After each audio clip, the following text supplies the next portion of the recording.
Assalamualaikum warahmatullahi wabarakatuh. Bagaimana kabarnya hari ini anak-anak? Alhamdulillah, luar biasa. Sekarang perwakilan dari kalian yang bertugas silahkan memimpin doa agar pembelajaran hari ini berjalan dengan lancar. Selanjutnya yaitu absensi. Jika ibu guru memanggil nama kalian, silakan kalian mengangkat tangan sebagai tanda bukti kehadiran kalian hari ini. Nah, selanjutnya silakan kalian untuk mendengarkan dan menonton video ini serta pahami isi materinya ya.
Baiklah, dari video kalian yang amati tadi, apa yang kalian ketahui tentang ekosistem dan rantai makanan? Sepertinya kalian kurang semangat. Marilah kita melakukan ice breaking agar kalian lebih semangat. Tirukan gerakan ibu. 1, 2, 3, 4, 5. Nah, begitu terus sampai cepat. Sampai kalian semangat. Ayo terus semangat. Nah, baiklah, karena kalian sudah semangat, Ibu Guru akan melanjutkan pembelajaran hari ini.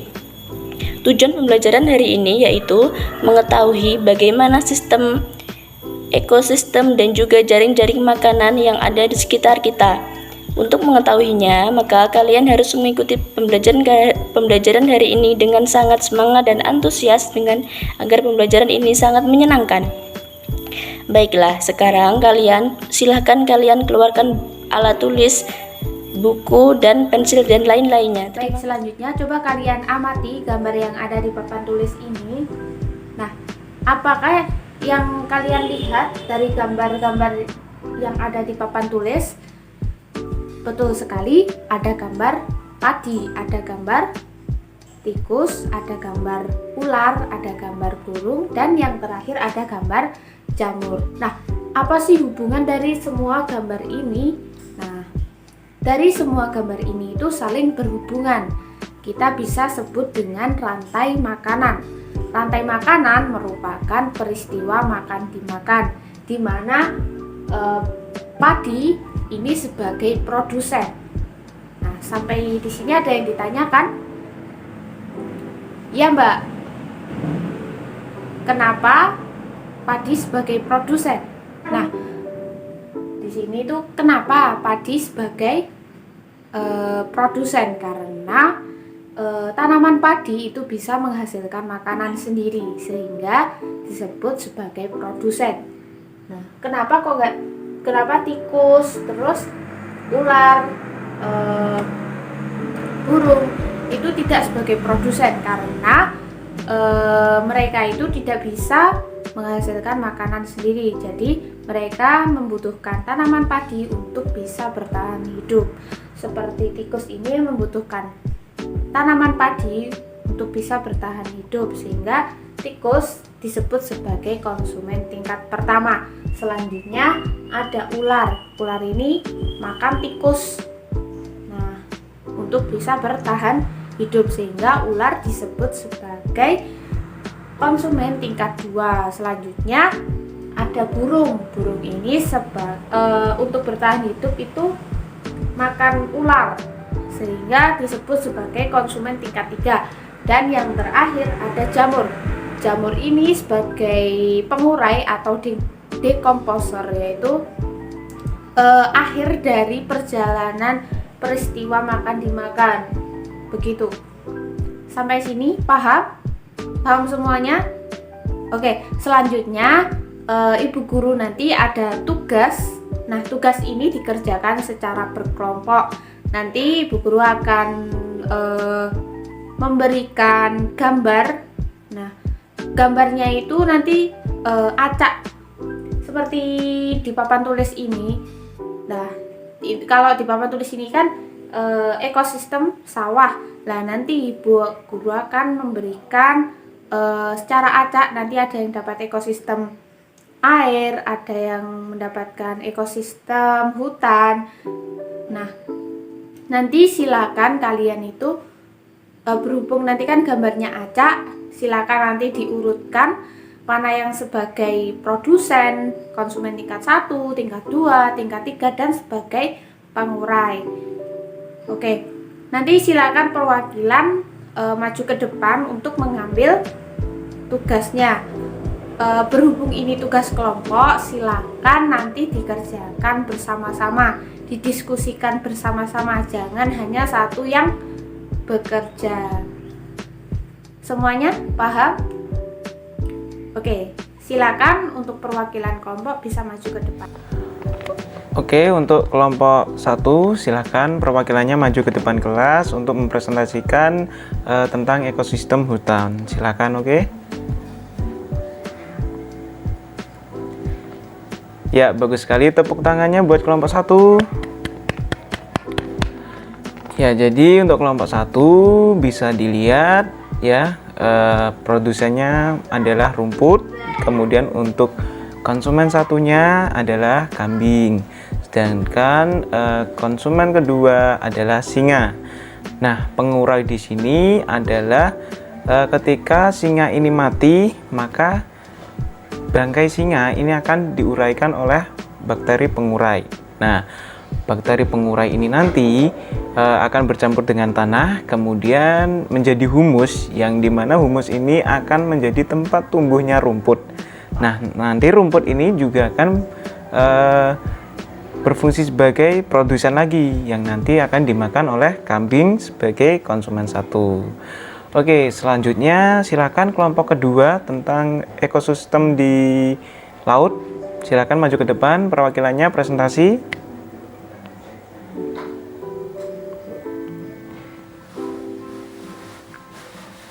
Tepuk tangan buat kelompok 2. Ya, jadi bisa diperhatikan ya, fitoplankton itu menjadi produsen, kemudian zooplanktonnya menjadi konsumen pertama, kemudian ikan kecil konsumen ketiga, ikan besarnya konsumen keempat, kemudian paus bergigi konsumen ke-5. Ya, benar. Kemudian jika paus bergigi ini mati, nanti bangkainya akan diuraikan oleh pengurai. Jadi seperti itu siklusnya, terus menerus berulang. Oke, bisa dipahami anak-anak? Ya. Oke, jadi kesimpulannya untuk ekosistem di hutan tadi bisa kita lihat rumput ini sebagai produsen. Nah, produsen ini nantinya akan dimakan oleh konsumen pertama, yaitu siapa tadi di ekosistem hutan? Ya, kambing ya. Jadi kambing ini akan memakan rumput karena kambing sebagai konsumen yang pertama. Kemudian kambing ini nanti akan dimakan oleh singa yang sebagai konsumen kedua. Ya, benar sekali. Nah, nanti singa ini mati, kemudian bangkainya ini akan diuraikan oleh bakteri pengurai. Nah, bakteri pengurai ini juga berfungsi sebagai pupuk untuk tempat tumbuhnya rumput. Ya, jadi sebagai produsen lagi yang akan menjadi makanan untuk konsumen yang pertama. Kemudian sama yang di laut juga seperti itu, ekosistem di laut. Fitoplankton ini juga berfungsi sebagai produsen. Kemudian produsen ini akan dimakan oleh konsumen satu dimakan oleh konsumen 2, 3, 4 dan seterusnya sampai yang di puncak tertinggi ini nanti akan mati kemudian diuraikan. Seperti itu. Anak-anak sudah paham semua?